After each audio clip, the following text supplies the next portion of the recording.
hundreds of thousands of Czechoslovaks are in the streets. After 40 years, the students here resign, they demanded. The galactic communism for Central Europe, they return to Europe. To Europe, born free. Czechoslovakia today became the latest of the countries of Eastern Europe to throw off its hardline communist yoke.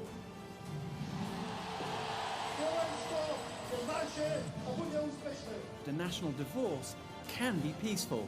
Czechoslovakia split into the Czech Republic and Slovakia. On the 1st of May 2004, 10 new countries joined the EU. Enlargement boosted growth and improved living standards. There has to be freedom. Freedom. Global security is an objective for all humanity. I wanted to show with my colleagues and with my friends that we can do things that are recognizable. It has permitted us to discuss such important issues as democracy, freedom, human rights, and how all of those fit not just in the present, but very importantly, how they'll fit into the future. Hope, optimism, exaltation.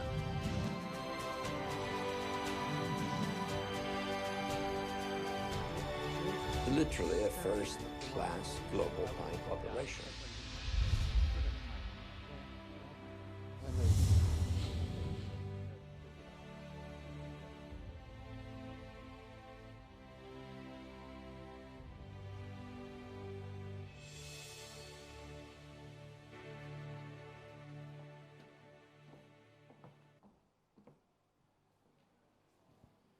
Ladies and gentlemen, dear friends, my name is Robert Rasch, and I'm the founder of the GLOBSEC Forum and the Executive Vice President of the Central European Strategy Council, which organizes this conference. And it is my pleasure to welcome you on this conference for the 10th time. And I'm very glad that for the second time we have decided to move the debates out of the Hotel Kempinski. And we decided not to be just a traditional conference beyond the walls and beyond the negotiation walls of the main conference hall, but we wanted to bring the best debates and speakers to the Bratislava citizens, to the broader public, because we think it is very important that we discuss international security, that we care about international security, international affairs. We have to define in what kind of Europe we want to live in. And it is even more important than ever before because Europe is tested on many fronts, on the stability of Ukraine, tensions with Russia, new wave of immigrants from the south, but also internal tensions within the European Union, whether we call the acronyms of Brexit and Grexit. These all issues are defining our way of life and will be defining the institutions that are creating and preserving our way of life for the upcoming decade. So I'm very glad that we've been able to put this together with the city of Bratislava, with the great mayor, who has helped us in organizing this event here. We already kicked off the conference in the Hotel Kempinski in the morning with the great speech of David Cameron, the Prime Minister. And right now there is a panel of prime ministers of Visegrad 4, and we are going on tomorrow and after tomorrow. But I know that the program here will be especially interesting as well. We have introduced a new format with Nick going, Oxford-style debate, because we don't want to be traditional. We want a really live and lively debate, and I hope you will enjoy it and you will be part of that debate. So with this, let me thank you once again that you found time to come here to be part of the debates on international policy, and I hope you will be able to meet many of the leading persons who are influencing the international policy. Thank you very much, and let me pass the floor to the mayor of Bratislava, Ivo Neserovnal. Thank you. Thank you. Well, good afternoon, ladies and gentlemen, Robert, dear friends. Let me welcome you to Bratislava. Thank you for coming to our city, for showing interest in discussion, in discussing issues and things which on its face go beyond our daily life, our daily business, but in their essence are substantial to our lives. Thank you to the panelists for taking part in this event, in this discussion. I'm sure that the panelists will provoke inspiring and vivid discussion. The auditorium listeners in Bratislava are very demanding, so I look forward to that discussion. GLOBSEC is already taking deep roots in Bratislava. It's becoming a tradition, and I'm glad that our city is the host of this event, because year to year we face an increase in quality and in international reputation and relevance. And I especially appreciate that because in Bratislava, as you might know, or Bratislava, this city has been for a long, long time, for over 40 years, a frontier city. A city on an iron curtain. And we were exposed literally daily to the iron curtain, to divisions, to defense, to what the German calls Stacheldraht, to shootings, to terror and to death. And therefore, now, as a free nation, as a member of EU and NATO, we will always stand at the side of those deprived, humiliated, and impoverished. And I believe that a discussion, a free discussion, is a very powerful tool how to prevent, again, happening of raising offenses and new divisions in Europe, especially today, nowadays, when we see and face and have to deal with nations losing their territory in violation of international law, when we see and face our neighbor nations being deprived of their right to speak for their future and to choose their future freely. And we shall not be afraid of raising these issues. We shall not be afraid of taking this to the public, because fear is a bad advisor, and in this part of Europe we know a lot about fear and its tragic consequences. We shall not be afraid, because if we are afraid, those who fear nothing will come and they will call the shots. And I don't know about you, but for me, I don't want to see it happening in my country again. So, and this is one of the reasons we are here today. I, as a mayor of Bratislava, will always seek to keep this city open to the world, connected with the world, open to the ideas how to improve our lives, because then we see new opportunities and, of course, new friendships. So, friends, I hope and I wish you vivid, inspiring discussion with brilliant minds, and have a wonderful time in Bratislava. Thank you.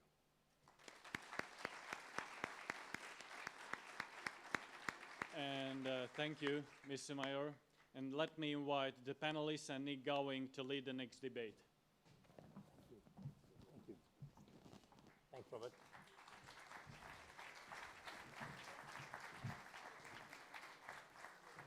Edward, come and sit here. George at the end. And Ivan and Evgeny here. I'm going to ask you, if I may, can we have some lights on for the audience, both here and a large number who are sitting on the balcony? Then we know who we're talking to. And there are quite a lot of empty seats here, Michał. If you want to ask others, I can see people up there. Now, I'm going to explain what all this is about in a moment, but can I just say, having heard the mayor and also Robert, I remember Bratislava in the dark days when I was accredited in Czechoslovakia, and I came here escaping your secret police in order to see people like Mr. GLOBSEC. And so I, like Edward, who was here at the time, we didn't actually meet here. I remember when Bratislava was a place which was cut off when I couldn't get here through the border, because there was the pink border post and they never let me through. So coming through on the 6-lane motorway today, as last year, is still quite something for someone like me. I remember those dark days, and I think Edward does as well. So I am delighted that I can share this move forward in terms of democracy, open speech, open thought, open views, and often difficult views in this kind of environment. It's tremendous. Now, the first thing I need to check is, have you all voted? Because this is important as part of what I'm going to explain. Have all of you up there somehow cast a vote or not? No? Yes, all right. I can't see anybody up there, but are there some people who haven't voted? The reason is, what we're going to do over the next hour and a half is try and find out how those for the motion, those against the motion, have managed to persuade you to change your view, if at all. And so I need to know what view you have, because you've actually put one of the slips, you should still have a second slip, in one of the boxes, for or against the motion. And just in case you're not sure why you've come here tonight and what the motion is, I'm going to read it. This is known as an Oxford-style debate, although these kind of debates do go on in other parts of Britain and elsewhere, but it is known as an Oxford-style debate, where my job, frankly, is to just keep discipline and order between the two who are going to propose the motion and the two who are against the motion. And the motion is that NATO and EU member states in Western Europe must assume Russia will work to subvert them, including using military force. Now, the way this is going to work is that if you have all voted, and if you haven't, if there's a way, Michal, for anyone to put a piece of paper in a box, this isn't a gimmick. It's designed to work out how speeches from here of 8 minutes and 6 minutes each can actually persuade you there is another side to an argument. This is something I've done for Intelligence Squared on BBC World News, for whom I don't work anymore. But some of you may have seen this. And now we're bringing it to Bratislava as a different way of airing some of the very complex but very sharp issues that have to be debated at GLOBSEC between now and Sunday afternoon. So it's a kind of a formal debate. We are going to hear from two proposers and two opponents.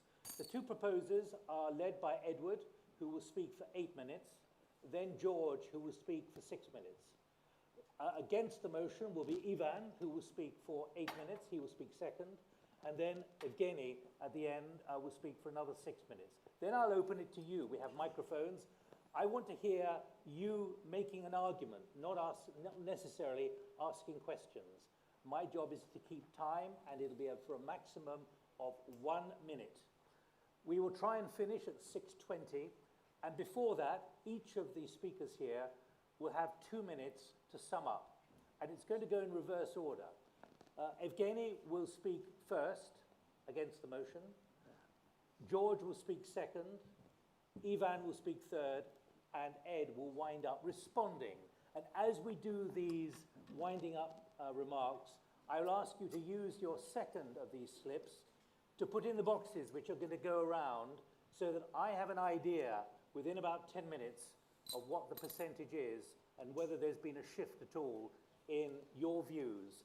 So please don't leave before 6:20, because that will begin to distort the numbers and the percentages.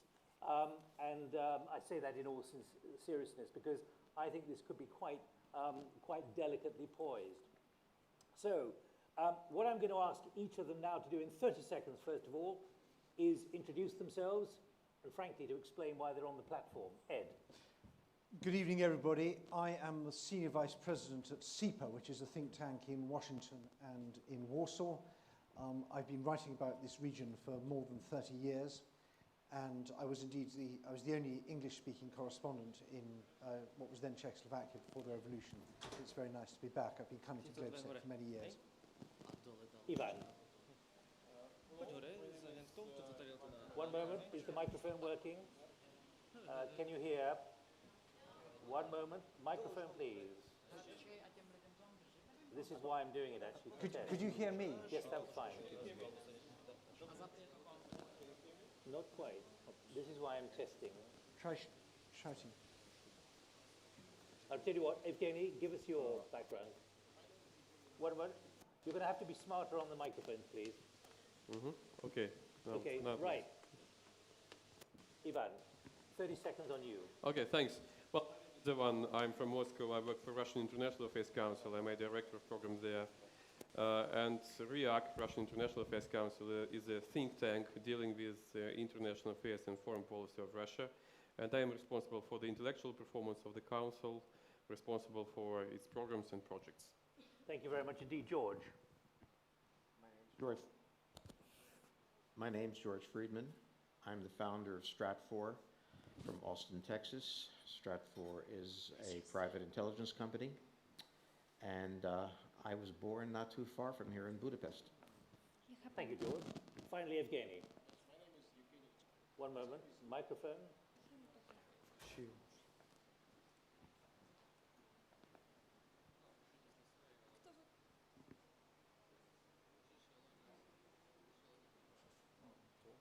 Nothing? Okay, no, something. My name is Evgeny Nadorshin. I am chief economist at a small consultancy firm, PF Capital in Moscow. I used to work as an advisor to the Minister of Economic Development for a number of years, and in different other business units in the Russian Federation, and mostly my preoccupation is mostly economics. So I do what I do. So not political studies, nothing like that, only economics. Evgeny, thank you very much indeed. We've now tested the microphones as well. You know who's now sitting on the platform. I'm going to ask once again, has everyone who wants to vote voted at the moment? Good. No one has said no. That's good. Right, someone is now going to count this. I don't know where Michał has gone. I hope he's... Now, you're going to count these now. Because what I'm going to do is I will get past the percentages during the discussion, but I'm not going to tell you the way you have voted. So, let's start the debate. The debate is NATO and EU members states in Western Europe must assume Russia will work to subvert them, including using military force. I'm opening the floor now, and Ed, you have 8 minutes to make the case. Thanks very much indeed, Nick, and thanks to the organisers for hosting this. The fact we are discussing this at all is a tragedy. This is not what we wanted in 1989. It's not what we wanted in 1991. It's not what we wanted all through the 1990s. We wanted Russia to be part of the West, like Japan, but even more so. The West is a geographical entity only in part. It's much more a community of shared values, an idea of a rules-based world with good governance and a commitment to mutual prosperity and security. And I think it's whereas the great joy of my lifetime was that the evil empire collapsed, the great tragedy of my lifetime is the way in which Russia has been hijacked. But we have to be realistic about this. The era of wishful thinking is over. We are no longer in the position we were in 1997 when we signed the NATO-Russia Founding Act. We're no longer in the position we were in Rome in 2002. We're dealing with a Russia which does not like the European security order. It actively dislikes it and wants to subvert it. It thinks that this is hypocritical, it's unfair, it's to Russia's disadvantage, that Russia is a great power and needs to be treated like a great power and must have certain rights in its neighbourhood, which is not getting at the moment. Now, we can debate whether Russia is right or wrong to think that, but I think it's indubitable that it does. It's very clear from the way that Mr. Putin and other Russian leaders speak, is they don't like the way the world is run. They don't like America as a European power. They don't like the way in which the European Union is exercising control over energy markets. They don't like NATO. There's a lot they don't like, and they have the chance to change it. Now, you may say this is crazy. The West has a combined GDP of over $40 trillion. Russia's GDP is around $2 trillion. So how on earth can we be worried about a security threat from Russia? Well, the answer is that Russia has the ability to exercise asymmetric pressure on the West. It can do things which the West is not able to respond to. And we've had a lot of wake-up calls. We had the cyber attack on Estonia in 2007. We had the war in Georgia in 2008. We had the Zapad military exercises in 2009, which I think were the most deafening wake-up call. You could argue about the other ones, but when you saw 2 major military exercises happening side by side, with almost no Western military observers allowed to go there, and the scenario of that exercise was the invasion, occupation, and isolation of the Baltic states, and to drive the point home, it finished with a dummy nuclear attack on Warsaw. That was a wake-up call, and a lot of what we've been seeing since then in NATO has been the result of that, because that really caught NATO napping. We had no idea what was going on. And Russia has been systematically alarming, I would say even terrorizing or terrifying in some cases, the frontline states. We've also seen a dummy nuclear attack on Sweden, which happened on Good Friday 2013. We saw a dummy attack on Bornholm last summer when the entire Danish political elite was gathered in Bornholm, the Danish island, for a political festival. And this stuff has an effect. Now, maybe it's all part of an elaborate political game. Maybe Mr. Putin is doing this because he wants to show his public back home that Russia is a force to be is a force to be reckoned with.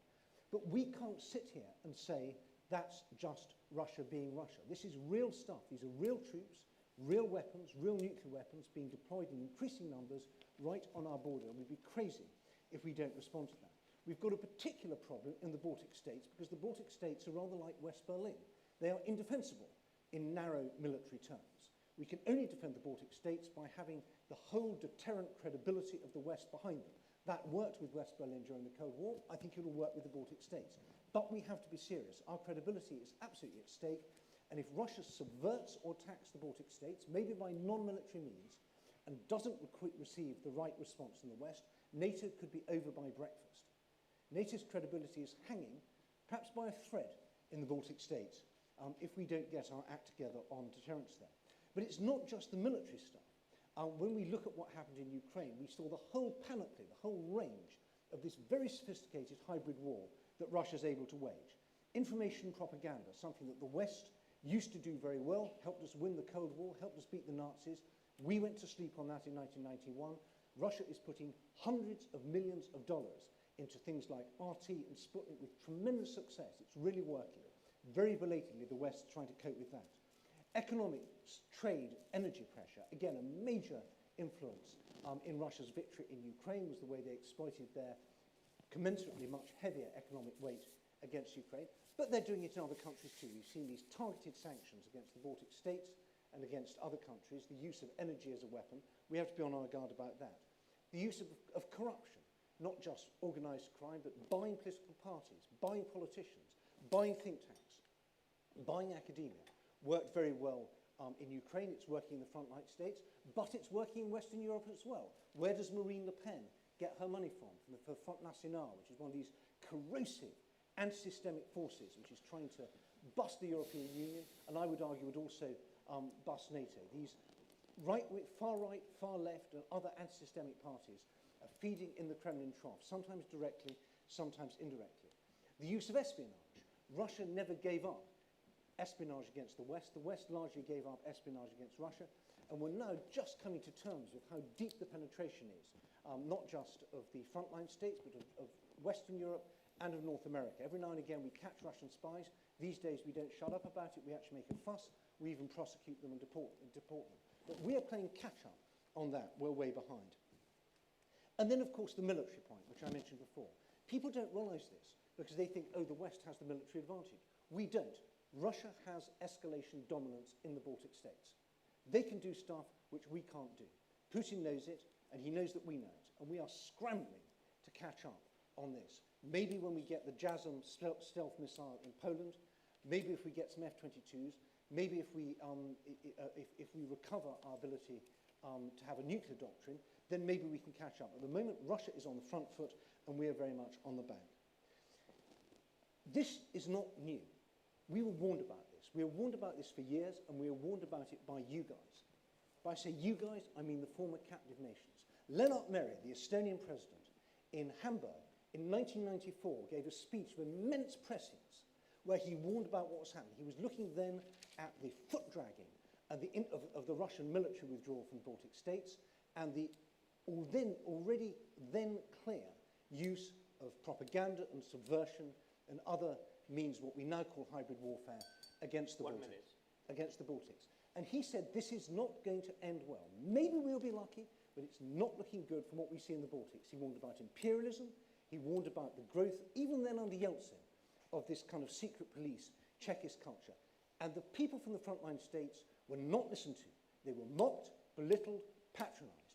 And now, 11 years later, no, 21 years later, sorry, my arithmetic was never my strong point. I work for The Economist sometimes.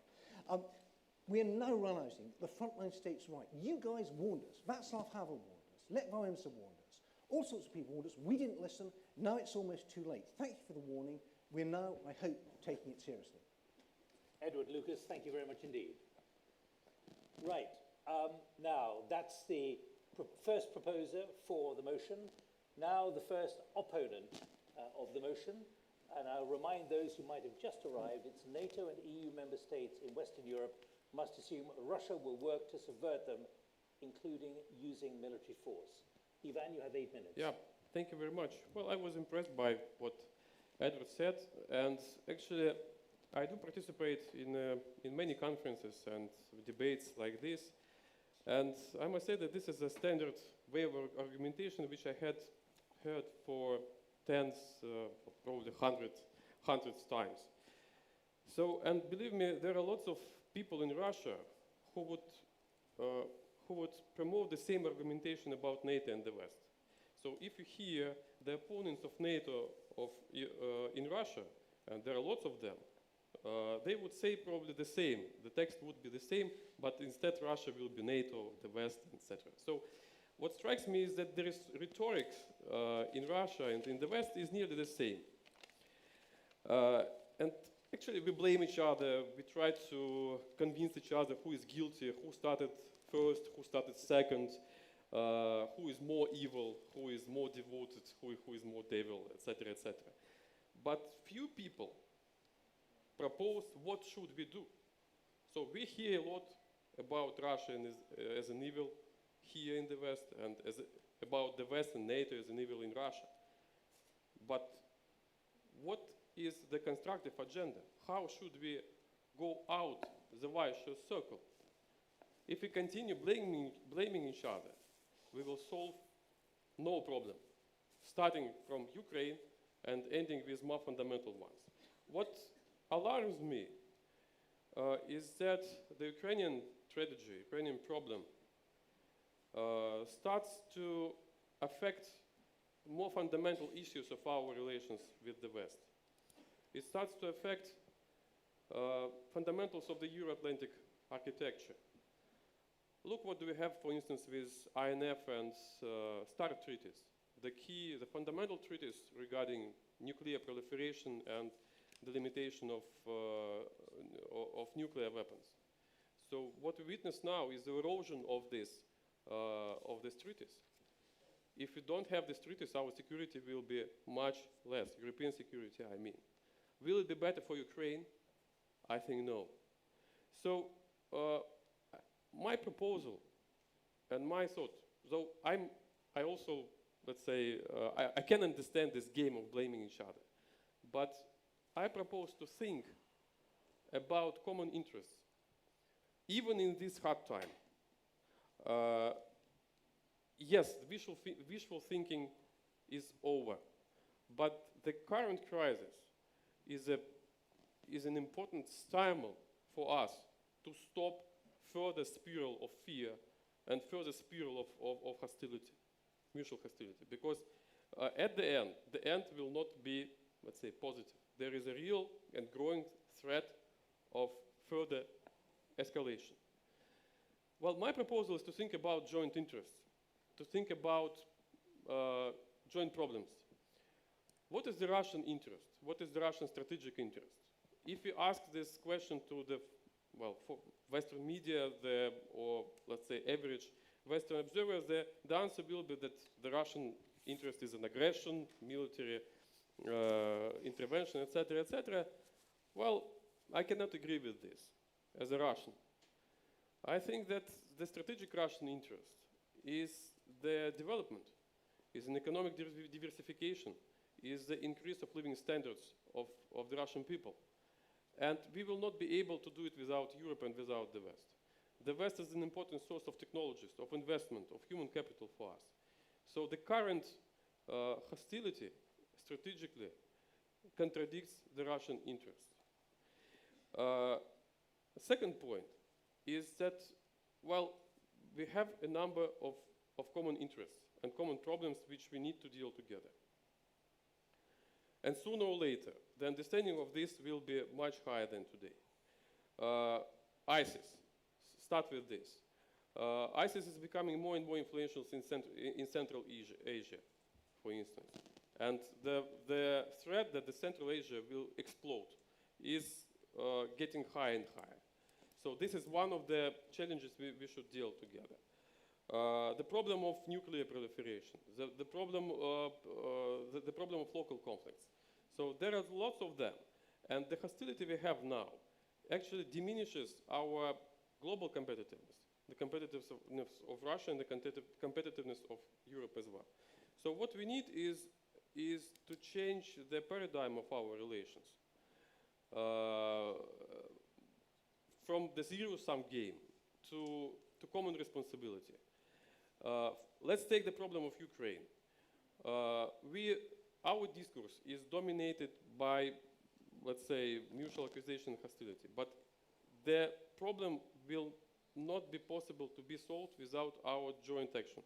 So unilateral solution is impossible.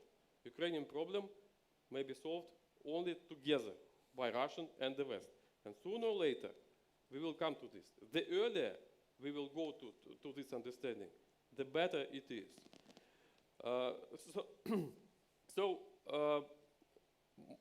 My thought and my argument is that we need to change the paradigm of our relations as soon as possible. Otherwise, the question which we have here in the future will be 100 true. By now, it is still false. Thanks. Ivan, thank you very much indeed. Ivan Timofeyev. So now you've heard the first two speakers for the motion and against the motion. Let's now get the seconders. George Friedman, you have 6 minutes.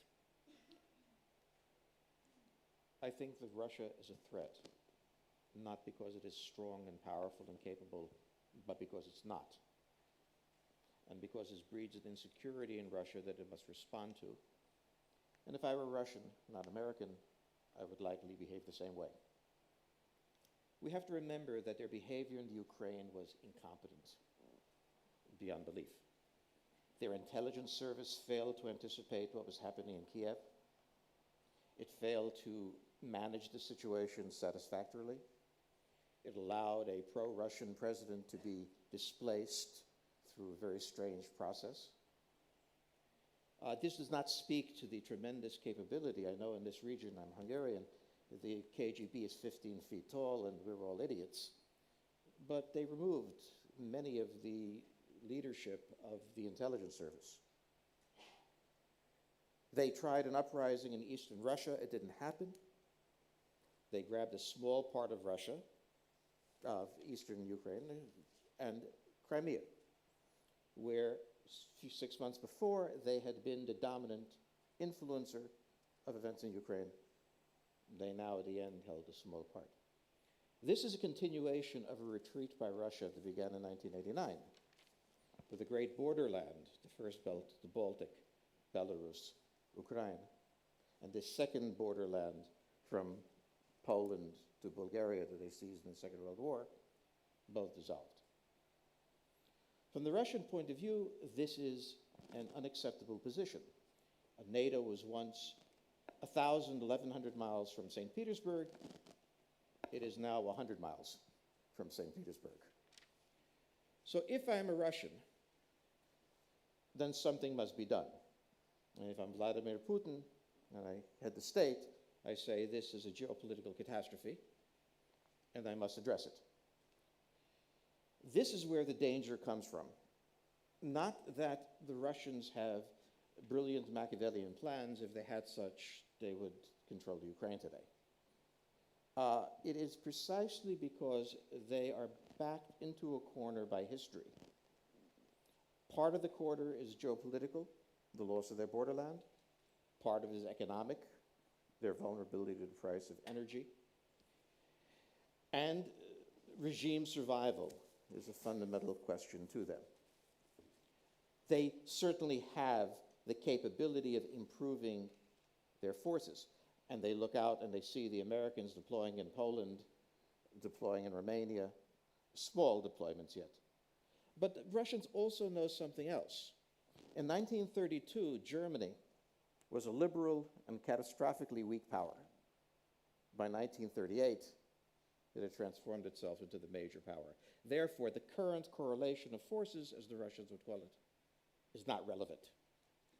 They are therefore preparing the counter to their failures.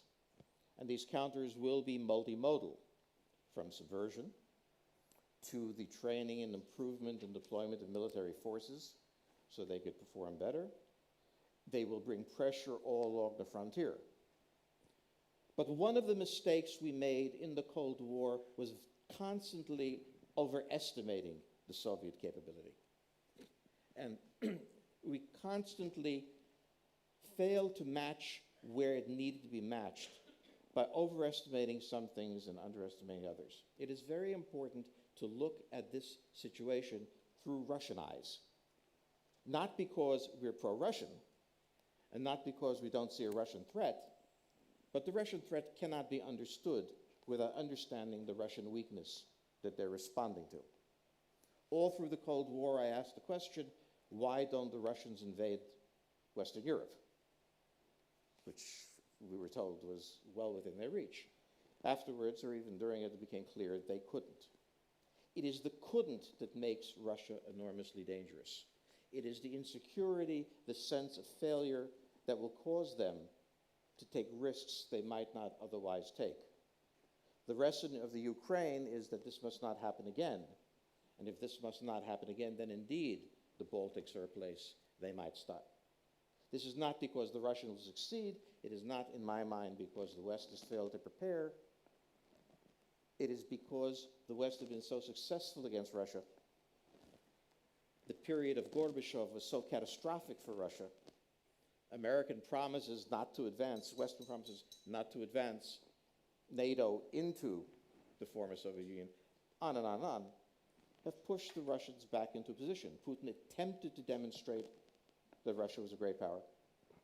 And then in the Ukraine, that question was raised, just how great it was. Never fear great powers. They're not insecure and they need to not go to war. The powers you need to fear are those that wish to be great powers and don't know how to do it. So yes, I fully agree with Edward that Russia is a threat, that Russia will try to subvert NATO. But I fear it not because it's so effective. I fear it because it needs to become effective. George Friedman, thank you very much indeed.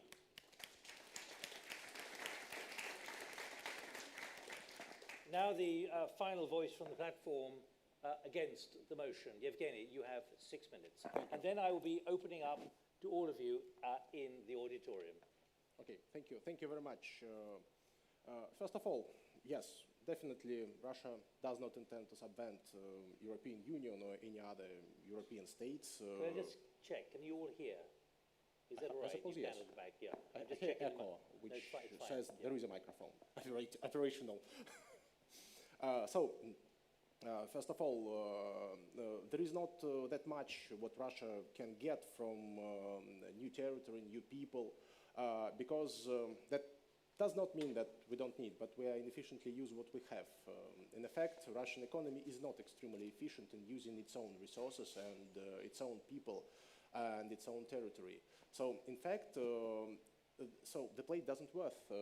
So the cost which it may involve. So that's the first point, and in my opinion, that's very important.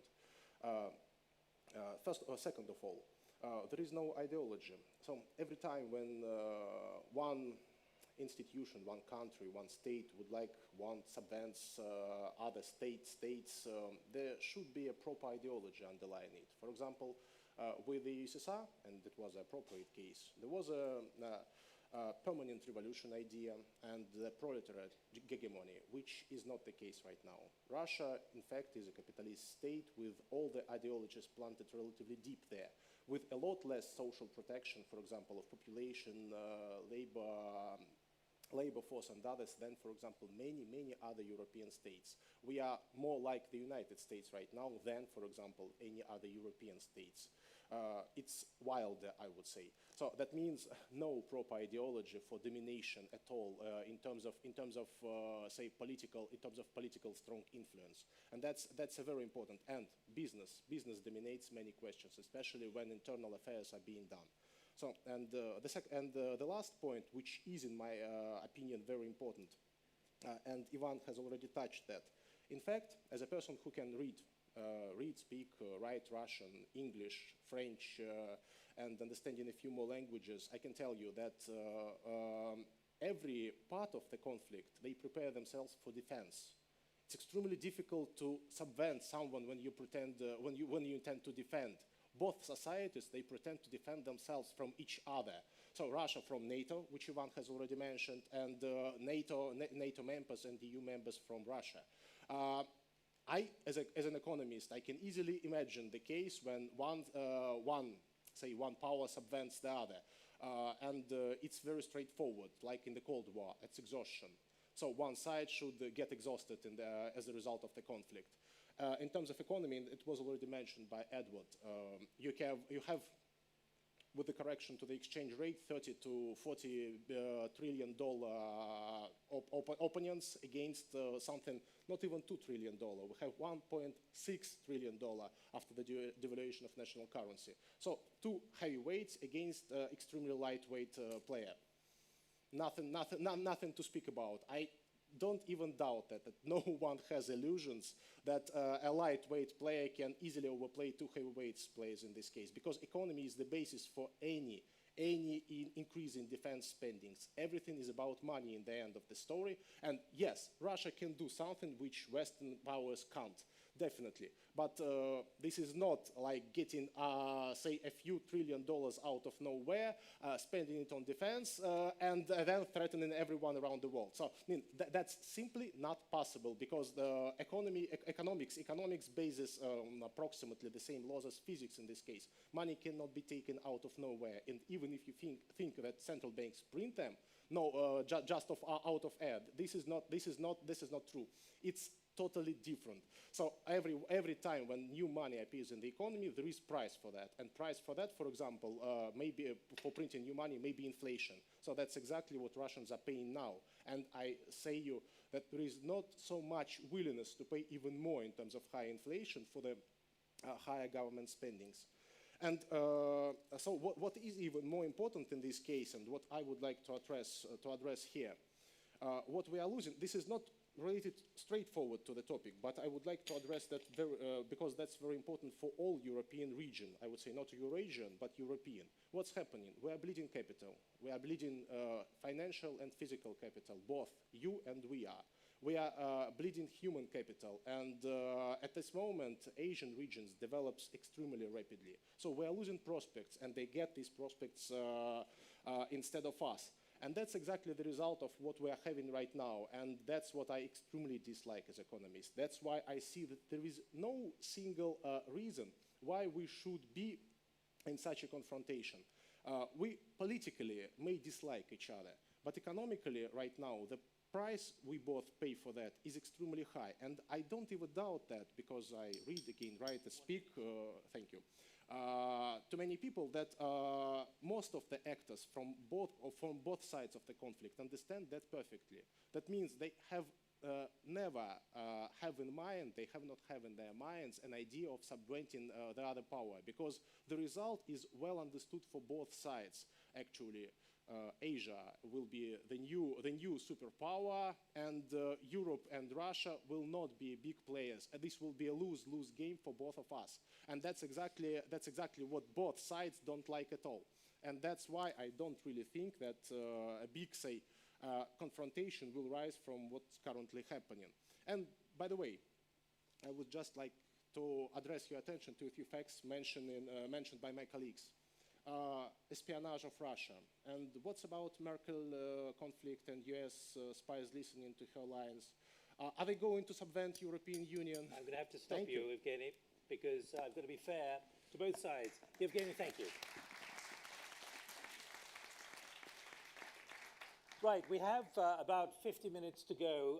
That'll include the vote at the end, and also 10 minutes for the wind-up, and then ending the whole session. So we have about 40 minutes for views from the floor. What would be great, if possible, is if you can say, I'm for the motion or I'm against the motion, because in true British style, I'd like to have balance in this debate. So the floor is open. I do not want long speeches. You can ask questions if you want, but it's also good to hear your view. And there's a gentleman down here and a gentleman there. So let's get the microphones moving very quickly. Right. And I'd like you to think in terms of about a minute, please. Okay. Are you for or against the motion? I'm for the motion, and my two brief points. One is in relation to the threat posed by the Russian Federation. Yes, it may be a very small economy, but so was Japan. Japan was 1/10 of the British Empire, the US, in 1941. It took 4 years and 2 nuclear weapons to reduce them. And my second point is to the actual reason, the core of all of this, is the operating principle of the Russian elite is corruption. Karen Dashra, in a book on Putin's kleptocracy, says that the Russian state budget is $300 billion a year, and the Russian elite steal $300 billion a year. They have got nowhere else to go, and if they can't keep themselves in power through, if you like, constitutional means, they're prepared to use any other means possible, including war. So you have, these are not the nice Soviets at the end of the Soviet period who will walk off into history. These people will fight and die to hold on to what they have because they have no other alternative. All right, and I would invite any comments from any of the 4 speakers. Right, who else would like to speak? Particularly someone who's against the motion. Who's against the motion? You've got the microphone. You're against, are you? It will work. That microphone, please. That's it, yeah. No, Let's it's get working. The yeah, go so ahead. One remark, I'm working in Turkey. Are you for or against? Against. One remark, I'm an owner of a travel agency, and last year we had a decrease of Russian tourists and Ukrainian tourists by more than 30%, in turnover 50%. So not only the big businesses are suffering, but also small businesses, and we need to stop it. My question is to Ivan. You said it might not end in a positive way, this situation. It sounds a little bit dangerous, so what do you have in mind? Thank you. All right, thank you. Do you want to answer that, Ivan? A specific question to you. Now. Okay. Answer it now, yeah. Well, I don't think the dangerous situation we will have when we don't have a positive goal. The dangerous situation is when we continue blaming each other, satisfying our ego. This is a way to nowhere. We must have a positive agenda. This might seem a wishful thinking, but any progress starts with wishful thinking. Any progress starts with positive idea. Without this idea, we will have a blind alley. Ed Lucas. I think we need to stick to the motion here. Of course we should look for areas of common interest. Our quarrel is not with the Russian people or with Russian businesses or with Russian tourists. Our quarrel is with the Russian regime, and that's fine. We can also discuss, if you want, who's to blame for that, for this conflict we're in, but that's also not what the motion says. The motion says, should we assume that Russia will work to subvert us? And the evidence strongly points in that direction. And it seems to me, if you're really, the really worst outcome is if we continue to assume the opposite of this motion. NATO and EU member states in Western Europe should assume Russia will not work to subvert them, particularly not including military force. Do you really think that would be a good basis to plan on? Right, thank you. Right, let's get more views from the floor. Who'd like to speak for the motion? Right, there's a lady there and a lady there. Who'd like to speak against the motion? I know there are quite a lot of you in there because I've got the numbers here. Please. Please, okay, we'll come to you in a moment. The lady there first. Hello, my name is Katarina Maternova. I would like Just to speak again, please. Hello. Can you hear me? Yes, we can now. Yes. My name is Katarina Maternova. Thank you very much for the presentations. I would like to speak for the motion. And I have a very simple question to our 2 Russian participants who spoke about both sides of the conflict and painted sort of a picture of the West and Russia being involved in a kind of a conflict. And I would like you to elaborate on that because I'm not sure what both sides of the conflict mean, if you could All right. clarify. Thank you. We'll come to that in a moment. And I want to know, is anyone up there wanting to speak as well? I can't see anything because of the lights, but shout. Yes. Good, okay, you've got microphones there. We'll come to you in a moment. Who'd like to speak against the motion, please? Yes, the gentleman here, please. Microphone down here, please, fast. And I'll come to you in a moment, okay? Because I want to keep balance for the moment. Please, this gentleman here.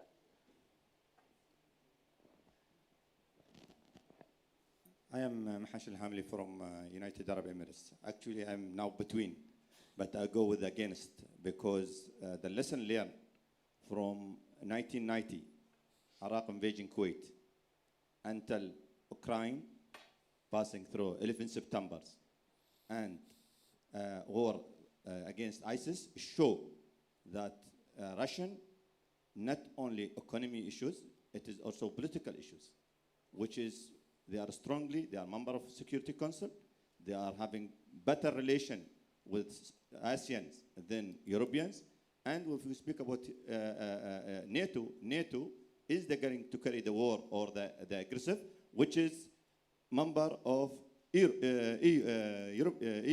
And the EU, they are not ready to go against Russian war. Right, thank you. Right, I'll get two more views. A lady there for the motion first. So yeah, for the motion, my question is definitely for the Russian representatives. So if we are about the positive game and about the positive results, something constructive, so why and what you could do for doing what is in Russian power, seizing the border with Ukraine, stopping giving the Russian terrain for the separatist forces, stopping the bringing the weapon to the Ukrainian territory, and keeping close to the international law, like with the case of Crimea, and also having a fair debate about the gas price and all the things which is just there and are constructive and are in Russian power and the Moscow can influence. Thank you.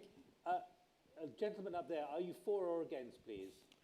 I'm for the motion. Andreas Umland is my name. Just one moment. Is there anyone up there who wants to speak against the motion, please? I can't see any hands, so please shout. Right, there's someone in the lights, but let me go to that one first. Please, you're against. Thank you. Thank you very much. My name is Milan Milutinovic. I come from the Strategic Research Institute in Serbia, in Belgrade. In 2013, I would be against motion, because in 2013, I was attending NATO school in Obergau, and one of the lecturers was eminent defense economist from NATO headquarters. He told us that United States of America used to give between 5 and 4.7% of GDP for defense, and that starting from fiscal 2015, that amount was supposed to be reduced to maybe 3%. And later I collected the data, calculated that the difference would be about $250 billion per year. So for me, the question was, is the military defense complex going to let lose that money just like that, or maybe we are going to get some new crisis somewhere else in the world? Well, I'll ask George and Ed to answer that particular point. First of all, there were two... one moment. So just the question is, aren't we faced with the situation that somebody needs a reason to rob his taxpayers for next several years, threatening them with the awakened Russian bear, which he woke up intentionally? All right, it's being driven by tax considerations. George, hang on a moment, because there are other questions over there. For both of you, there are two questions which were tabled. Ivan. Okay, so I will start with the last one. It seems to me most important. What should we do to start this? To reverse the trend, I think we should start to promote Minsk agreements. What we have now in the discourse is, well, let's say, blaming that Russia should press and must press separatists and rebels to do this, and this. But this should be, let's say, parallel movements. Yes, Russia should and must press rebels to the extent that she can do. To maintain the agreements, but the West, EU, and the United States should also influence the Ukrainian government to follow these agreements. So this should be a simultaneous process. And if we have a progress here, this will be a very good step forward. The very fact that we have this agreement is already quite a positive sign. And I like your question about political issues. I think you're right, and we often forget that Russia is not only a threat but also an opportunity. And it strikes me that I deal a lot with foreign diplomats outside the Western world. And their discourse is completely different. It is in terms of opportunities. Remember Syrian problem of chemical weapon. It was Russian initiative to solve it. Imagine what would we have if chemical weapon would be in the hands of, let's say, the forces you understand. And another question, who are the parts of the conflicts? Well, that's an obvious question, if I understand you right. Well, the parts of the conflict, and it's a tragedy for me personally, the collective West and Russia. What do I mean by collective West? In terms of institutions, I mean NATO, I mean the United States, I mean the European Union. Right. Ed and George, you'll have a chance to come back. Do you want to pick up on any of those three specific questions aimed at your side, the Russian side, against the motion? Evgeny. I would like to address your attention to the fact that when we speak about violating international laws and stuff, it's extremely difficult to determine what is law for a state. There is law for people. There is law for companies. But if there are treaties and there are laws which are passed in Parliament, that's a great problem. There is no proper mechanism to enforce laws. So sometimes states do, it may be one state or maybe several states which collect and decide to do something which may not be legal. You're suggesting law is discretionary? Yes, for the states, unfortunately, yes. And that's the problem. For example, with Yugoslavia, that's a very known case.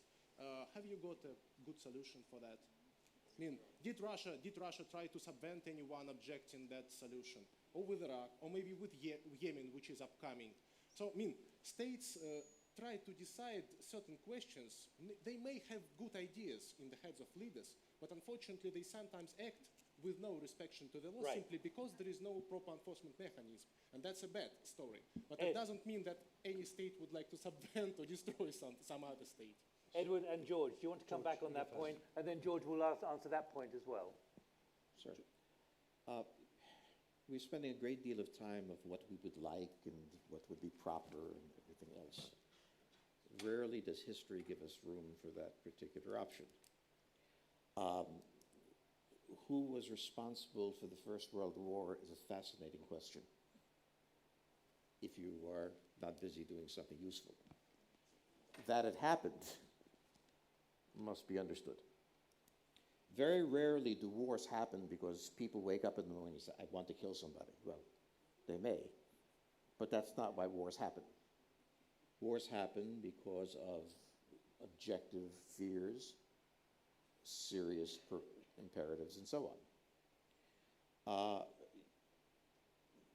The situation of Russia is such that if Belarus became pro-Western, the city of Smolensk would be a border town. This is not a sustainable situation and has not been one that existed in Russia since the 18th century. The idea that the Russian Federation can exist without a buffer zone is unrealistic.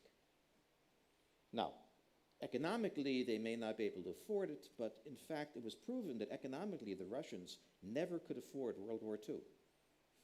The ability of the Russians to do what has to be done must be acknowledged and respected. So, I'm not an economist, I don't know, but I will certainly make the case that that's possible. As to the point about the US defense expenditure, the United States runs two defense budgets. One is at 3%, then there's one for the warfighting budget, which is at $250 billion, which brings it to 5%.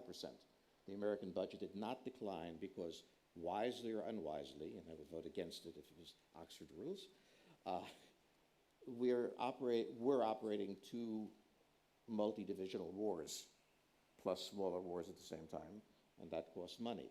The idea that this is a military-industrial complex wanting to create war, I think, is as simplistic as to think that Putin gets up in the morning, one of these 4 children in the Ukraine. I mean, these are smart, not necessarily pleasant, men and women, but they are doing what they have to do in the position they're in. Right, George. Those points from Ivan and Evgeny. I sort of push back briefly on the idea that that international law is really discretionary. Because I think there's chunks of the world where that is true. There's chunks of the world where there is no real rule of law. We saw that very clearly with the South African decision not to keep the Sudanese president in that country, even though there was an international arrest warrant out for him. But much criticised for it. Much criticised, but we do have a European security order which is based on two pretty clear principles. It's the idea of rules, and it's the idea of free choice of your domestic political arrangements, free choice of your external diplomatic arrangements. And that goes back a long way. That goes back to the Helsinki Final Act of 1975. It was entrenched in the Paris Charter of 1990. We also had many other things, including the Budapest Memorandum, which was briefly mentioned.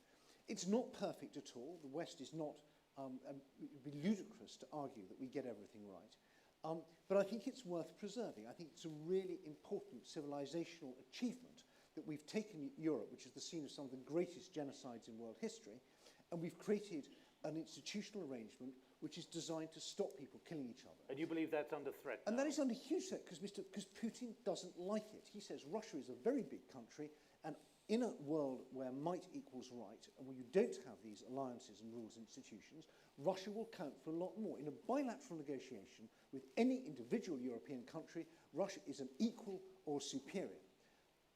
Faced with a united Europe, Russia is very much the inferior. So therefore it makes complete sense from Putin's point of view to try and break European unity wherever he can, because that puts Russia back in the front seat again. Right. I don't want to live in a world and a Europe where might equals right, the big countries do the deals they can, and the small countries do the deals that they must. Right, thank you. How many people, we have about 20 minutes to run, would like to intervene? I can see about 12 hands, so do the mathematics. Right, I'm going to go up there first, because I intervened and stopped you a moment ago. Please, are you for or against? In principle, I'm for, but I have a point to make. Sort of. What do you mean in principle for? Because I'm hearing different things. There seems to be. I live in Kiev, and the argument of Mr. Friedman seemed to be, and it also was on the other side of the debate, that Russia is doing what it is doing because it's weak. In Ukraine, the perception, and I guess the same perception there is in Moldova and in Georgia, is simply Russia is doing because it is so much more powerful, and because these countries are not members of the European Union and of NATO, and it would be doing the same things to Latvia and to Estonia, where there are also large Russian minorities that arguably have even less, or they have actually less rights than Russian minorities in Ukraine, for instance.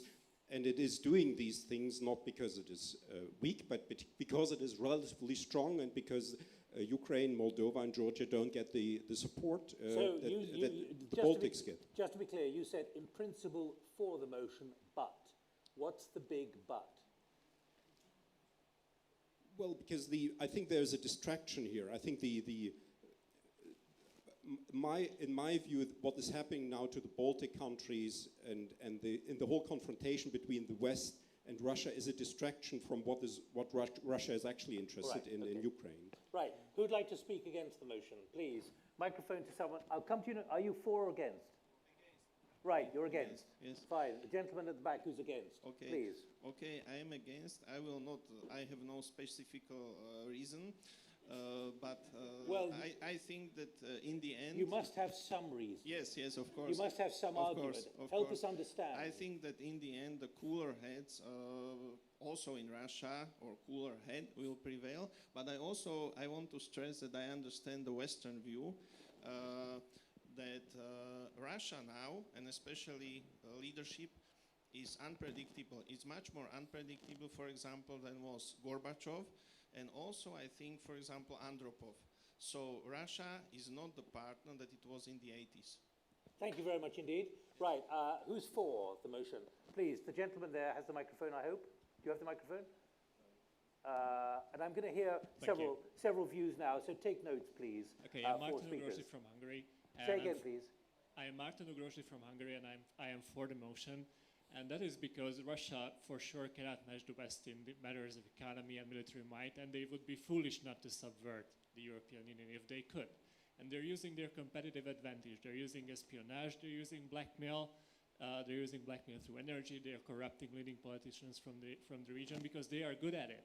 And why wouldn't they use it if they can? And as long as they will find partners in the Eastern European capitals and maybe in the Western European capitals as well, they will continue to do so. So that's something the EU has to stand up to. All right. Who's against now? Please, the gentleman down here. But first of all, Ivan, I'm going to come to you because I heard a very long sigh when you heard that. They're good at subversion, picking up what Ed said earlier. What's your response to that? You're good at subversion. I'm quite skeptical about the argumentation about blackmailing. But the evidence is there. Where? But Ed produced it. So Ed was subverted or blackmailed by Russian special forces. Come on, Am I allowed guys. to call you Ed the subverter? Please read less yellow press. Ed, do you feel subverted? I've written 3 books on this, which I'd heartily recommend to you and everybody in the audience. Okay. But it's your chance, as he's got 3 books and you've got 2 minutes. Yeah. It's your chance. It's your chance to give the alternative argument against. We'll call him Ed the subverter, right? Well, yeah. Of course, there is always a game of spies and special forces. But this is a serious issue. Yes, it's not a game. Of course, of course. But this is not a new phenomenon. Special forces has been always competing with each other. So this is not a new thing. So and to think that Russian special forces are bad, and for instance, Westerns or Chinese or Arabic or something like this are good. So this is no, we're talking about the technique of naive. Subversion, not what's good or bad. The technique of subversion. But this technical competition is an old thing. It didn't start yesterday or today. It's peculiar to the whole. It's a logic of coexistence of special forces. To switch sides for the moment, I mean, we're unpacking what the United States did. So, and United States is the leader in terms of no, cyber. you're pretty good. Don't go that far. But I mean, we're all shocked to find that there is intelligence operations going on and the Russians are carrying them out. What's interesting to me about that, and I'd really like a comment, is how badly the Russian special services operated in Ukraine. I mean, that would be an interesting, discussion, because this is not a question of economy. They have the money. They don't need $3 trillion. What is the structural problem there? Yevgeny, you come back. Do you think there's bad subversion by Russian forces, both uniformed and non-uniformed, in eastern Ukraine? Respond to what George said. I'll come back as well. Yeah. No, what I said is you didn't operate very effectively. I didn't say you were good or bad. It's difficult to say for sure, for me at least. I'm not a specialist to say uniformed special forces. It's even if it took place, it's not like a commonplace to know. I do believe that there were certain activities which were generated, as I think, but by a good will, but resulted in a bad will, as I told you, because there is no a proper law, a proper road for the government to solve an issue if, for example, it feels itself misunderstood. Well, let me just put some of you were not there, but Alexander Vershbow, the Deputy Secretary General of NATO, 2 hours ago at the Kempinski said there's clear evidence of regular Russian forces. Again, just one question: has he shown something? I mean, I don't object. But of course, the Russians have spent special forces there. So have from both sides. I disbelieve. By the way, I disbelieve both sides. Those Russians who say that American spies are in Ukrainian special forces and stuff, and I disbelieve those from the NATO side which say that Russian regular forces are in Ukraine, because I haven't seen facts. Well, show me the facts, please, and I will agree. And let me give That's you a second. very simple. Unless the Russians are idiots, which they're not, they have special forces there. Unless the Americans are idiots, they have special forces there. So the answer is that, of course, both sides and who is subverting then who? But just one question. Well, it's not a question of subversion. In the case of the eastern Ukraine, if not, then why do you ask me about that? I didn't ask you about. Well, there's Wait, two issues. You asked about ways. What is the political? Well, you had said that because you didn't have the finances to build up the Soviet military. I came back and said, yes, but you do have the finances to build up an intelligence service. The issue of this is not a charge. It is simply not an observation. The issue of and subversion. To defend Russian-speaking population, why not? It's not bad. It's not I'm not subversion, complaining. I'm just, let's not pretend. I'm complaining. Right, let me make it clear. The issue of subversion was put on the agenda by one of the speakers from the floor and also earlier. So, I'm looking for balance and clarification. Last remark on subversion for the moment from Edward. Okay. This isn't a game. It's not funny. Boris Nemtsov, who used to come to GLOBSEC, is dead. Anna Politkovskaya is dead. Alexander Perepelichny, the whistleblower, is dead. Alexander Litvinenko is dead. We have Nadia Savchenko, who's been kidnapped and taken to jail in Russia for a year. We have Eston Kova, the Estonian security official, kidnapped on Estonian territory, on NATO territory, in a special operation, taken to Russia and put on trial for illegal border crossings. This is not a joke. This is stuff that is really happening. People are dying, lives are being ruined, the fate of nations is being determined. I would disagree slightly with George that I think Crimea was a textbook success. I think Crimea was an extremely well carried out operation, which I would take my hat off to the Russians who planned it. But the fundamental point about this, and this gets on to your point about subversion, is asymmetry. If you're sitting in the White House, Russia is not the top priority. If you're sitting in MI6, Russia is not the top priority. If you're sitting in any West European country, we have put Russia down the priority list because we're worried about China, we're worried about the economy, which isn't growing. We're worried about terrorism, we're worried about Islamic State, we're worried about all this other stuff. And for 15, 20, 25 years, we've been saying, Russia, Soviet Union, job done, Europe whole and free, it's just those bolts and those crazy people barking in the background that actually we can do deals with Russia, it's all okay. Well, you know what? It's not okay. All right. Right, we've got 15 minutes and I want to get many more voices. You wanted to speak and the gentleman there wants to speak and you want to speak. So I'm going to take as many voices as possible, please. I'm against the motion just because I feel that I think the Russian threat's a little bit overhyped and a little bit editorialized. However, I think it's been editorialized. Yeah, a little bit too. It's a bit too simplistic to say, you know, oh, Russia's the biggest threat to Europe. It's going to subvert, you know, every European state and so on. However, I just feel like the against side hasn't gone, well, they've skipped around it about what were the motivations for Russia to do what it did in Ukraine. I feel like the for side went into it a lot more than the against side. All right, I will come to you, ask you to respond to that. What were the motivations in Ukraine? But I want to hear more voices, please. Are you for or against? I'm for the motion. All right, let me hear you. Who's against, please? A gentleman down there. Two of them. And you're against? Yeah, okay. Fine, come to you. I think Russia is still a threat. One moment, microphone, please.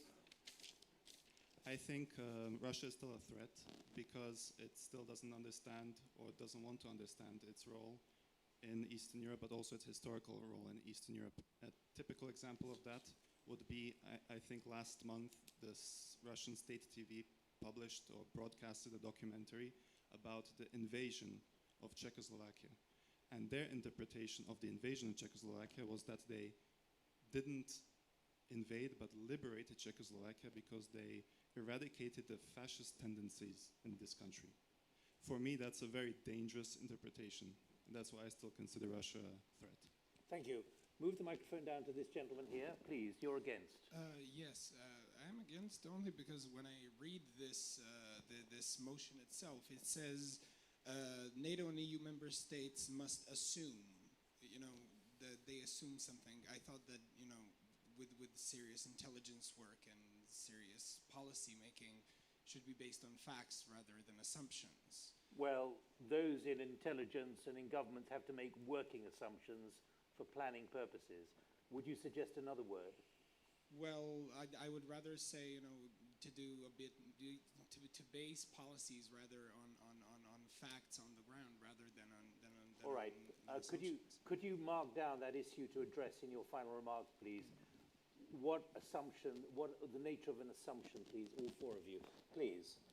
What about up here?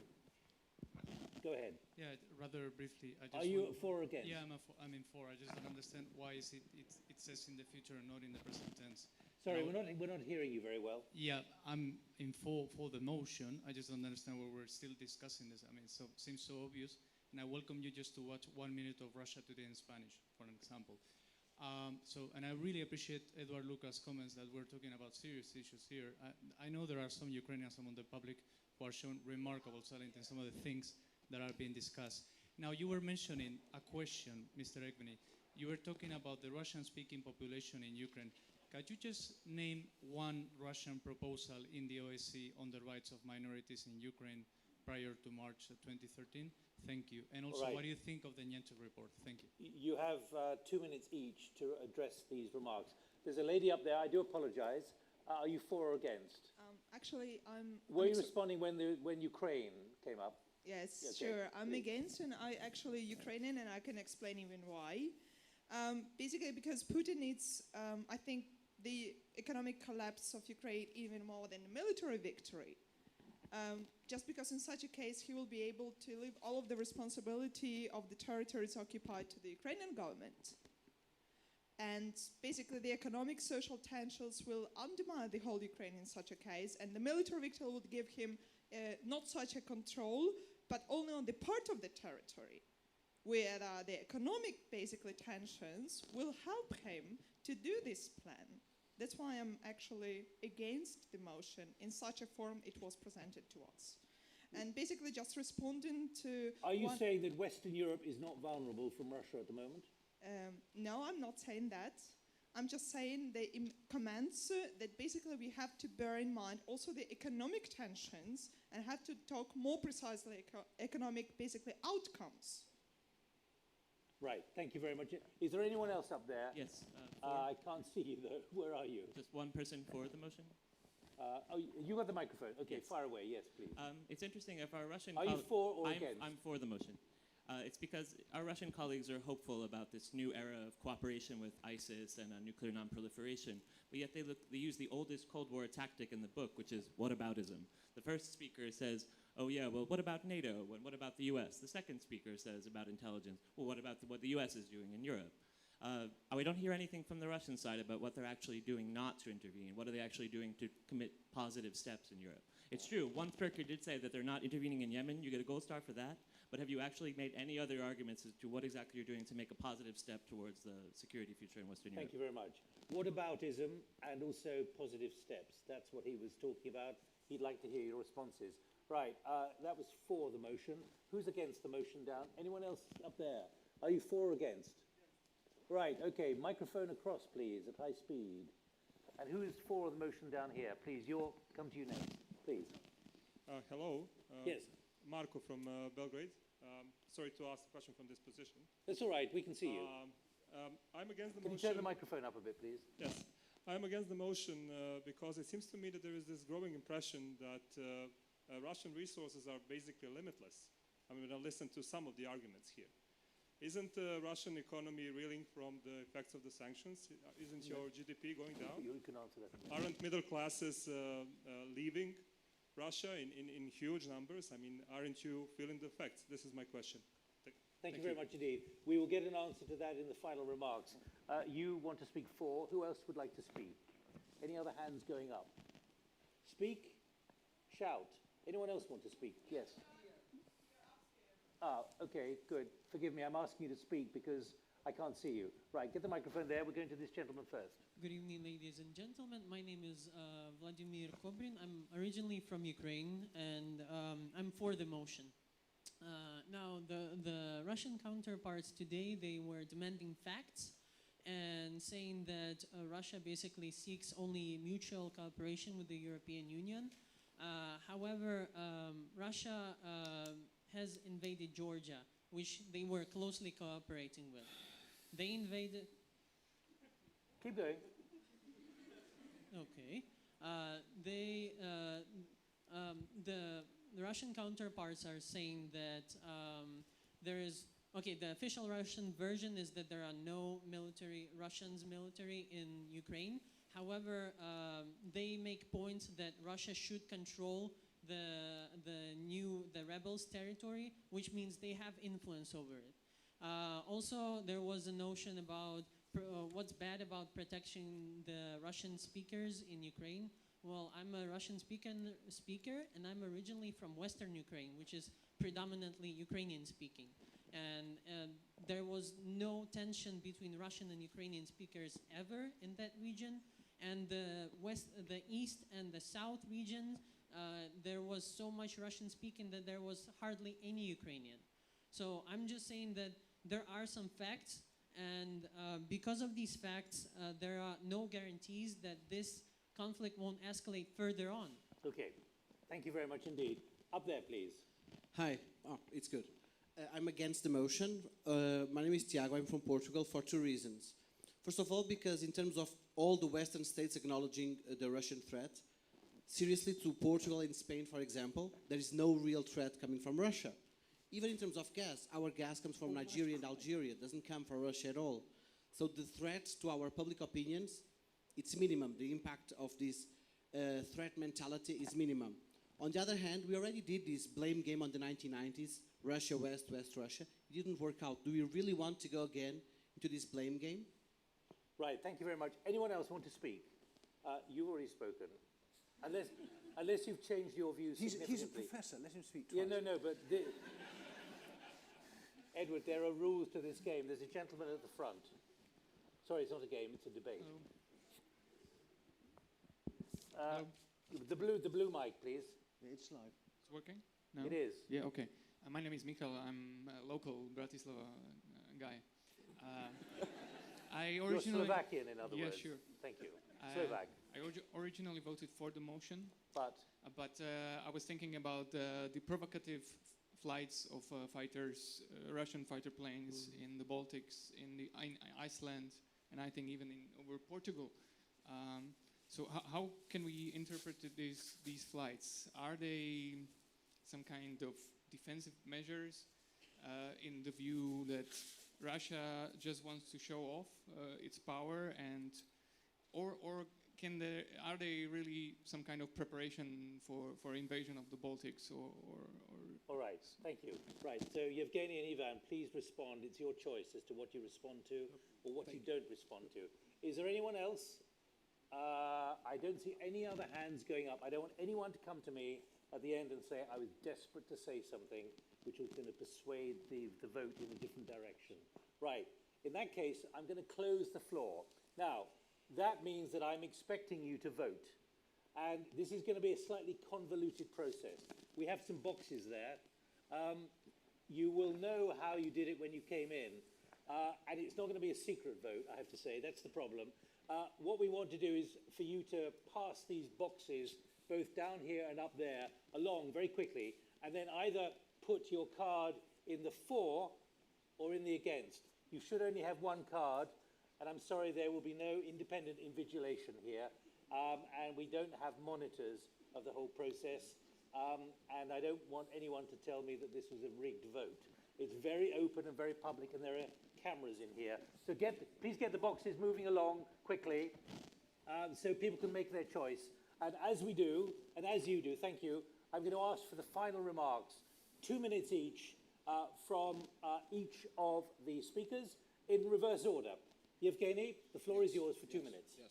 Unfortunately, it's difficult for me to answer many of the questions sounded here, simply because I'm from a different sphere. It's difficult to judge. What I can tell you, microphone, please, can you? And that's my personal opinion. I blame all the three sides for the Ukrainian crisis: Russia, West, and Ukrainian political elite. And that's that cannot be seen, as I hear from many people here, as only a Russian problem. Unfortunately, again, as I speak to you, there is no proper law for states.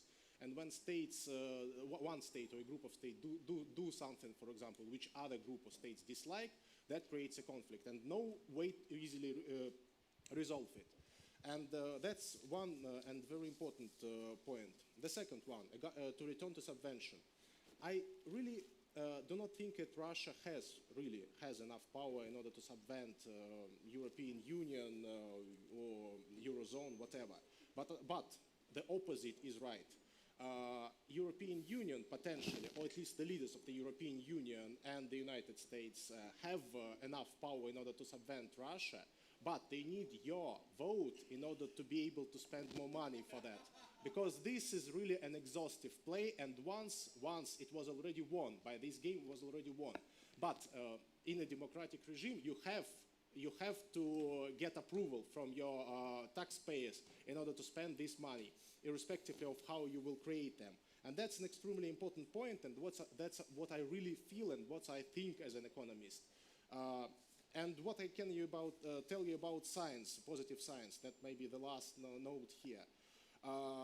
Okay, no, not the last. There will be two last notes. Science. It's extremely difficult to stop if you feel you're on the front line. So when it's like a Nash equilibrium. So when one side plays aggressive game, the other side will play aggressive too. And the solution may be only either both sides stop, and that needs additional conditions to happen, or, for example, if one side will be ready to lose, to sacrifice something in order to come to a better solution for both. From my side, I really try to do my best internally in order not to make my government involved in this strange play, because I don't understand any benefits which could rise for my country from this confrontation. So do you see such benefits for your countries? And the last one, it was many times told again that it was mentioned, by the way, how Germany transformed from weak democratic power into a strong totalitarianistic regime. Yes, but I repeat my initial remarks. It came through ideology. Ideological transformation doesn't take days, doesn't take weeks, and doesn't take months. It takes years, and it's clearly seen. So if you see such ideological transformation, then you may get some clues and reasons to think differently about Russian subvention. It's not Yevgeny, present yet. thank you. Right, the boxes are still going around. If you don't feel you've had a chance to put your note in, please make sure you attract their attention, whether up here or down there. George, the floor is yours for 2 minutes. Well, I've never said anything in my life in 2 minutes, including hello. But today's the first. Today's the first because I'm at Oxford. Let me simply say the essence of what I'm arguing. Russia must engage in aggressive policies. This is not because they're evil, not because they can stop it, not because they're worse than the West.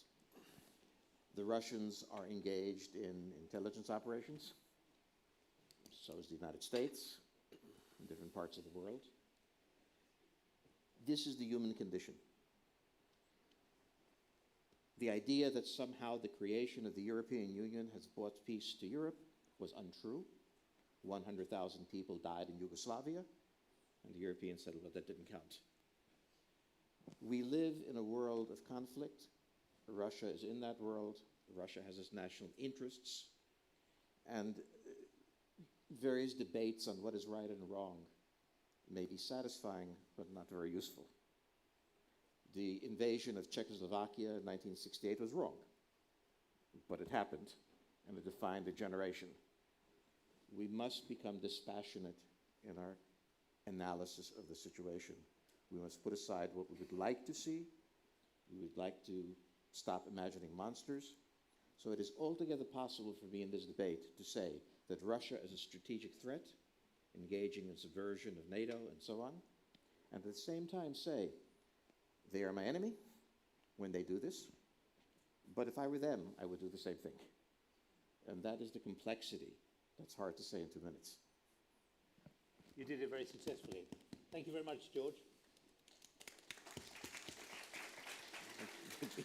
Right, the last voice against the motion, Ivan, you have 2 minutes. Yeah, thank you very much. I will try to address the questions which were asked. First, the one on provocative flights. Let me recall two recent episodes. The first one is the episode between Russian Su-27 and American spy intelligence plane near the Russian border, near Kaliningrad district. So my question is, what did American plane do there? So wasn't that flight provocative? And the second one is the episode between Russian Su-24 and American cruiser in the Black Sea near the territorial waters of Russia.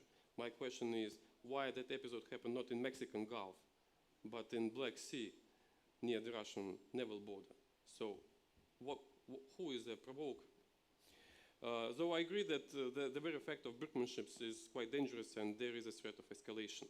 So both Russia and NATO need communication and dialogue to avoid, let's say, accidents in this sphere. Georgia, let's recall who started the war. Do you remember this?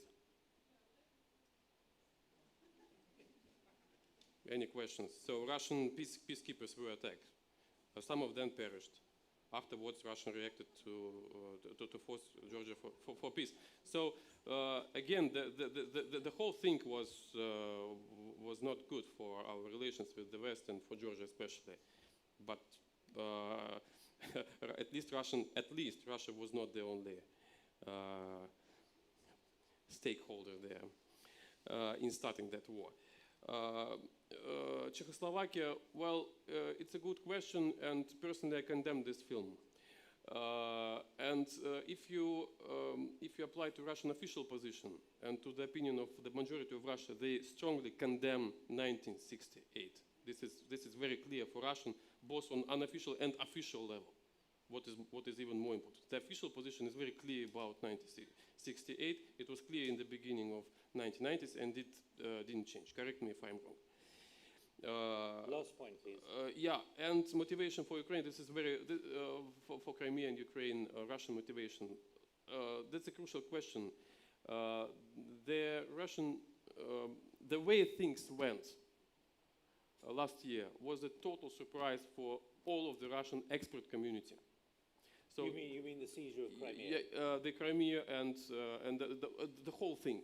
So that was a big surprise for everyone. So that was not a part of the strategy. That was an abrupt tactical decision. And the key motivation was a security one. So the security concern and security interest is central. There is a fear, an old fear in Russian political elite that Ukraine may drift to NATO. And the revolution in Ukraine gave, let's say, a ground for another argument that Ukraine will soon join the alliance, which is perceived as a military danger. All right, Ivan, your time is up. Yep, Thank you thanks. very much indeed. You've heard both speakers now against the motion. Finally, Ed Lucas, 2 minutes for you, the last voice for the motion. If you rewrite history, you're also rewriting the rules which govern the present and the future. It's shocking to me that I watched all of that film. I felt nauseated watching it. I'm glad that Russia hasn't officially changed its position in 1968, but I do notice Vladimir Putin justifying the Molotov-Ribbentrop Pact. I notice other voices saying the attack on Finland was justified. Once you justify preemptive attack in the past, you start justifying it in the present. Secondly, this debate about strong or weak is not, I think, the fundamental one. Russia's doing this not because it's strong, not because it's weak, it's doing it because it can. It can because it has capabilities which we can't respond to. In particular, Russia is willing to accept economic pain in a way we are not willing to accept economic pain, and they're willing to accept risk in a way that we are not able to accept risk. We are not losing this, and we are losing it. We are not losing this because we're weak. We're losing this because our willpower is weak. We are still living in this era of wishful thinking where, for example, we think that Russia's not a threat to Spain. Read the report by your investigating magistrate about Russian organized crime in Spain, where he says this goes to the heart of the integrity of the Spanish state because of Russian organized crime's ability to bribe prosecutors, bribe magistrates, bribe civil servants. It's a threat in Spain just like everywhere else. And it's the same wishful thinking which says that sanctions are going to take care of it and the low oil price is going to take care of it. It's not. Don't rely on a deus ex machina to come and sort this out. We have to sort it out, and we have to plan to base our assumptions, to answer your very good point, base your assumptions on the worst case, and then if that turns out not to be the case, then you're happy. Don't do what we've been doing, which is to live in la-la land and then be caught terrified and helpless when it turns out that the la-la land assumptions are wrong.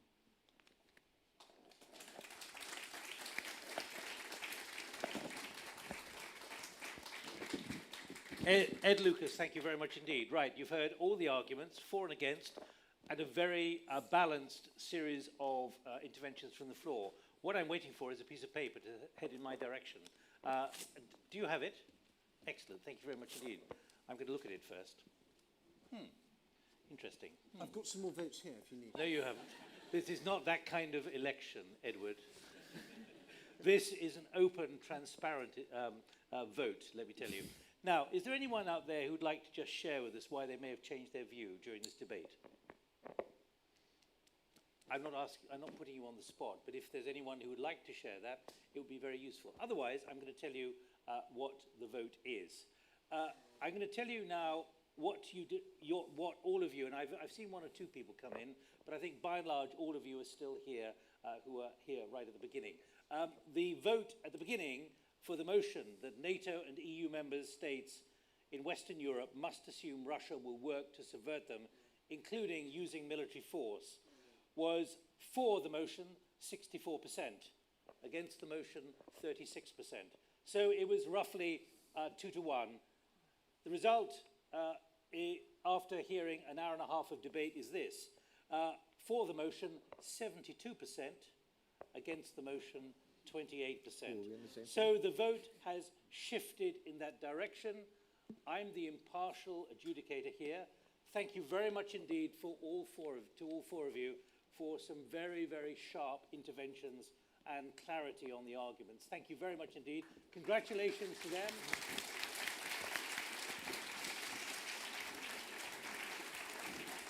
And I guess, express commiserations that you didn't convince large numbers to move the debate in your direction.